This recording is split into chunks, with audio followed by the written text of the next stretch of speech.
Hoje iremos falar sobre o Censo de 2020 e suas expectativas. Ele é realizado pelo IBGE, então antes de falar sobre o censo em específico, iremos tratar um pouco do IBGE.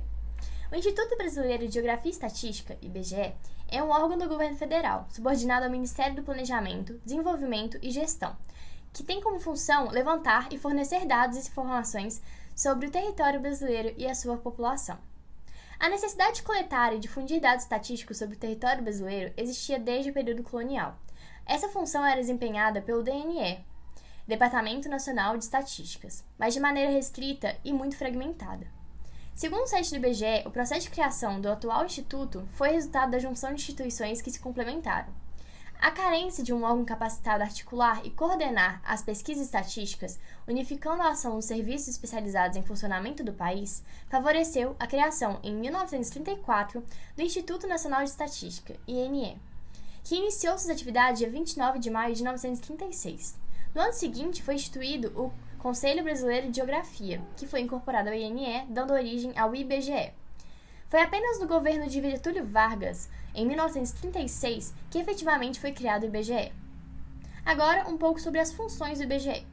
Com o decorrer dos anos, o leque de informações e atividades deste instituto diversificou-se e ampliou-se, mas podemos dizer que sua função está centrada em identificar e analisar o território e dados estatísticos, contar e revelar o perfil da população, fornecer subsídios para análise econômica, compreender o papel do trabalho e da produção das pessoas na economia e na dinâmica social, divulgar as condições de vida da população, criar e analisar mapas, gráficos, dados e outras informações geográficas. Disponibilizar também informações sobre o meio ambiente. A cada 10 anos, o IBGE coordena uma força-tarefa importantíssima para a análise da população brasileira, o Censo Demográfico, que é uma pesquisa que tem por objetivo contar toda a população brasileira. Para isso, os pesquisadores do censo visitam todas as residências e empresas do país. Além de fazer a contagem da população, esse levantamento tem por objetivo revelar características da população brasileira, como renda, qualidade de vida, escolaridade, cor da pele, tipo de moradia e etc. Que já conceituamos o IBGE e contamos um pouco de sua história, iremos passar para os gráficos e sua análise. Em relação à pirâmide etária do Brasil, de 2010, é possível perceber que a expectativa de vida estava em tendência a aumentar justamente pelo aumento da população idosa. A taxa de natalidade estava em decréscimo justamente pela diminuição de indivíduos de 5 a 9 anos e de 0 a 4 anos. E a PEA estava em um período de alargamento, justamente pela maior quantidade de indivíduos na situação de economicamente ativa, ou seja, de 15 a 60 anos, o que representa um ganho econômico para o país. Além disso, é válido ressaltar os níveis educacionais mostrados no censo do IBGE de 2010. O gráfico a seguir nos mostra a proporção de pessoas de 10 ou mais anos de idade por nível de instrução segundo as grandes regiões. É possível perceber que as regiões Norte e Nordeste apresentam um número muito maior de pessoas sem instrução em fundamental incompleto. Além disso, é possível perceber que o número de pessoas com médio completo e superior incompleto também é menor nessas regiões do que nas regiões Sudeste, Sul e Centro-Oeste.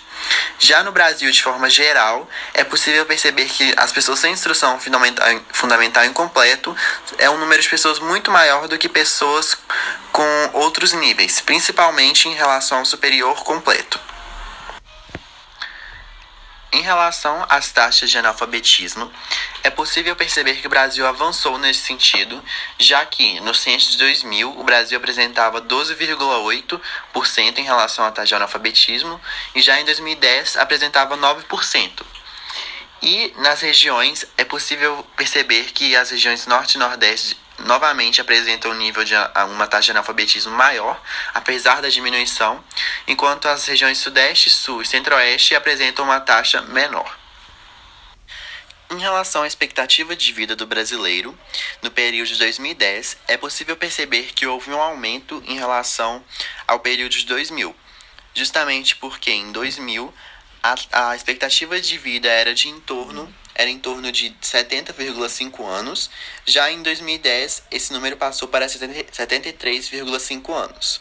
Além disso, é válido ressaltar que a expectativa de vida de homens é muito menor que a expectativa de vida de mulheres. O censo de 2010 aponta má distribuição de renda e queda do crescimento do número de empregos. Revela que na população, os 10% mais ricos têm renda média mensal 39 vezes maior que a dos 10% mais pobres. Na ocasião da pesquisa, metade da população não recebia nem o valor do salário mínimo, e isso foi constatado em 17 das 26 capitais do Brasil. O censo de 2010, realizado pelo IBGE, Instituto Brasileiro de Geografia e Estatística, traz detalhes sobre os registros de morte do país. Entre agosto de 2009 e julho de 2010, foram contabilizados no Brasil 1.034.418 óbitos, sendo 591.252 para o sexo masculino e 443.166 para o feminino.